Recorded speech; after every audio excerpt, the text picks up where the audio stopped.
I, on the other hand, considered each new book not as one of many, but as a peculiar personality, closed in on itself. That is why these devices and turns seemed to me an exciting radiation of the special essence of François le Champy.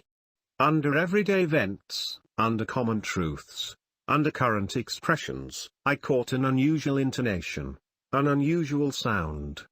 The action has begun.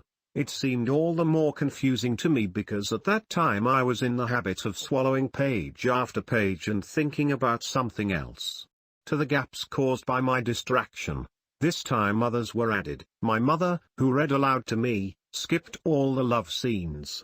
That is why those strange changes that take place in the relationship between the miller's wife and the boy, and which are explained by their ever-increasing mutual heartfelt attraction, seemed to me shrouded in a deep mystery, the origin of which it gave me pleasure to look for in the unfamiliar and pleasant-to-hearing name Champy, which for some reason colored in my imagination a boy in a lovely bright scarlet color.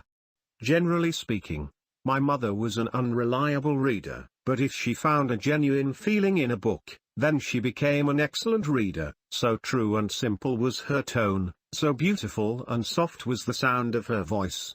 Even in life, when not works of art, but living beings touched or delighted her, with what touching sensitivity she eliminated from her voice, movements, speeches a hint of cheerfulness that could hurt a mother who had long lost her child, or avoided talking about holidays and anniversaries. If they could remind the old man of his venerable age, talk about the household, if they could seem boring to the young scientist. In the same way, while reading George Sand, from whose novels one breathes kindness and mental health, and my grandmother inspired my mother that this is the most important thing in life, and only much later I managed to convince my mother that in books this is not the most important thing. My mother followed so that her reading was completely free from lisping and unnaturalness, which could spoil the impression of a powerful speech flow, and in each phrase, George Sand, as if written for her voice and, so to speak, completely contained in the register of her responsiveness, put all his innate softness, all his spiritual generosity.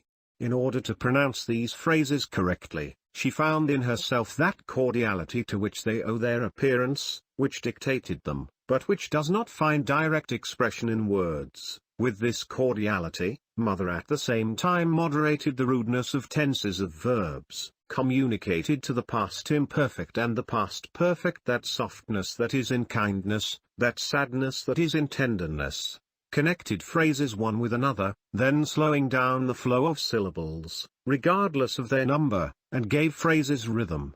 She managed to breathe into ordinary prose a kind of unceasing life of feelings. My conscience has ceased to torment me. My mother was with me, and I surrendered myself entirely to the power of this tender night. I realized that such a night could not be repeated, that my strongest desire, that my mother be with me while the dreary hours of the night drag on, comes into irreconcilable conflict with the vital necessity and with the desires of all the other members of the family, and that today I have been given the opportunity to realize only as a special favor and exception. Tomorrow I'll be bored again, and my mother won't stay with me anymore. But when the melancholy passed, I usually ceased to understand why I was melancholy. Besides, tomorrow evening was still far away. I inspired myself that I would still have time to come up with something, although this time could not give me anything, because nothing depended on me. The length of the interval only fueled in me the hope that the obstacles could be removed.